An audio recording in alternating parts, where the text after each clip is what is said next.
अतिरिक्त मुख्य सचिव गृह आनंद शर्मा अजमेर प्रवास पर रहे। प्रातः अजमेर पहुंचे एसीएस शर्मा की रेंज डीआईजी कार्यालय पहुंचने पर पुलिस की सशस्त्र गार्ड ने गार्ड ऑफ ऑनर पेश किया। इसके बाद उन्होंने अधिकारियों के साथ बैठक कर विभिन्न मुद्दों पर चर्चा की।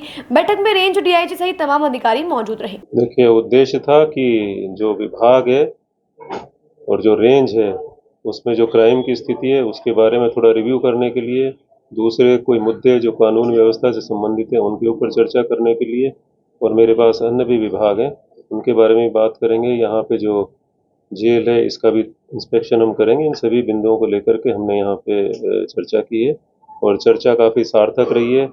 पूरी रेंज में आप देखेंगे कि यहाँ पे क्राइम जो है वो लगभग 10% जो है वो कम हुआ है पूरी रेंज के अंदर, पिछले साल के मुकाबले हम देखते हैं तो। और उसके अंदर महिलाओं के खिलाफ जो अत्याचार है SC ST के, सभी के अंदर जो है वो कमी आई है। दूसरा, मैंने ये भी कहा है कि हम जनता के लिए काम करते हैं तो जनता को भी मैसेज होना चाहिए कि पुलिस हमारे लिए काम कर रही है। जो गश्त की व्यवस्था रहती है उसके लिए मैंने कहा है कि अभी अपने ये जो सोशल मीडिया उसके ऊपर जो है ज़रूर ये बताते हैं कि कौन किस इलाके में गश्त करेगा।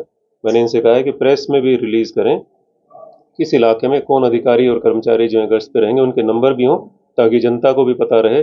और इसके अलावा मैंने कहा है कि जो अपहरण होते हैं, जो गुमशुदगी के जो प्रकरण होते हैं उसमें समय जो है बहुत ही महत्वपूर्ण होता है। तो कोई भी व्यक्ति है, कोई गुम हो गया, कुछ हो गया, तो उसमें हमें बिल्कुल तत्परता से जो है कार्रवाई करनी चाहिए, क्योंकि जिस घर से कोई बच्चा बच्ची कोई गुम हो जाते हैं तो उनको काफ़ी जो है चिंता रहती है।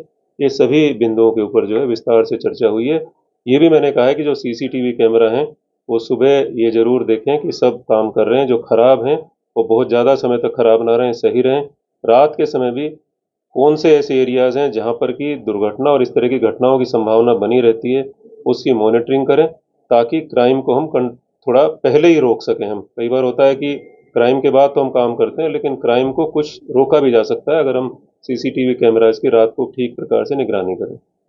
सर, ये तो बात कही आपने कि जी। आम आदमी अपराध से पुलिस रोक रही है, पर पुलिस खुद यदि अपराध का शिकार हो रही है तो उसके लिए क्या करना है? देखिए, वही चीज़ उस पर भी लागू, कानून तो सबके लिए सेम है। बहुत ही गलत बात है अगर खुद ही अपराध से हो रही है, पुलिस ही हो रही है, तो उसके लिए भी देखेगी पुलिस। तो क्या अवेयरनेस की पुलिस अधिकारियों को, पुलिस कर्मचारियों को भी जरूरत है कि उन्हें भी वही फॉलो रूल्स करने चाहिए जो आम आदमी के लिए करने चाहिए? बिल्कुल, वो जिस तो तरह सभी तो साइबर कानून ठगी तो का अधिकारी तक शिकार हुए हैं। देखिए, ऐसा है, साइबर ठगी के बारे में आपने टीवी पर भी देखा होगा, वैसे भी खूब प्रचार होता रहता है, पुलिस भी करती रहती है, साइबर थाने भी खुले हुए हैं इसी काम के लिए, लोगों को जानकारी भी रहती है। लेकिन कई बार ऐसा होता है कि अचानक से कोई फ़ोन आता है और कई बार आदमी उसको रोक नहीं पाता और उसको जो है जैसे कहते हैं वैसे करते चले जाता है। तो अवेयरनेस के बारे में सरकार की तरफ से भी प्रयास किए जा रहे हैं और पुलिस भी कर रही है, इसके बारे में प्रचार करती है, और धीरे-धीरे इसके बारे में जैसे ज़्यादा जानकारी होगी तो इन अपराधों को रोका जा सकता है। पर जेल में लगातार रिव्यू भी होता है, के बावजूद भी घटनाएं रुकने का नाम नहीं लेती। कॉलिंग जो है देखिए, आपका कहना सही है, आपका कहना सही है। इस तरह की घटनाएं समय-समय पर होती रहती हैं और प्रशासन भी, पुलिस सब कोशिश करते हैं पूरी, लेकिन अंदर जो लोग हैं कई बार मिलीभगत से भी होता है, तो कार्रवाई भी उनके खिलाफ की जाती है। तो सरकार इस मामले में काफ़ी सख्त है। जब-जब इस तरह की घटना कहीं पर होती है, कार्रवाई भी करते हैं। अगर जिस आदमी को सुरक्षा करनी है वही अगर मिल जाएगा तो कुछ भी हो सकता है।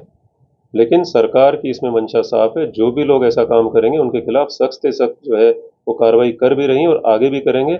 और नई-नई टेक्नोलॉजी हम भी कोशिश कर रहे हैं कि इस तरह की टेक्नीक हम वहाँ पर लगाएँ कि मोबाइल वहाँ पर ना चल सकें और अगर कोई है तो उसको ट्रेस भी कर सकें। सर, सुरक्षा की बात आई है तो जो हाई सिक्योरिटी जेल अजमेर में बनी है वो बॉडी स्कैनर नहीं है। जो अपना मोबाइल टावर जो मोबाइलों को लॉक करने के लिए वो कई दिनों लगा हुआ है, पर वो पुराना हो चुका है और खराब हो चुका है।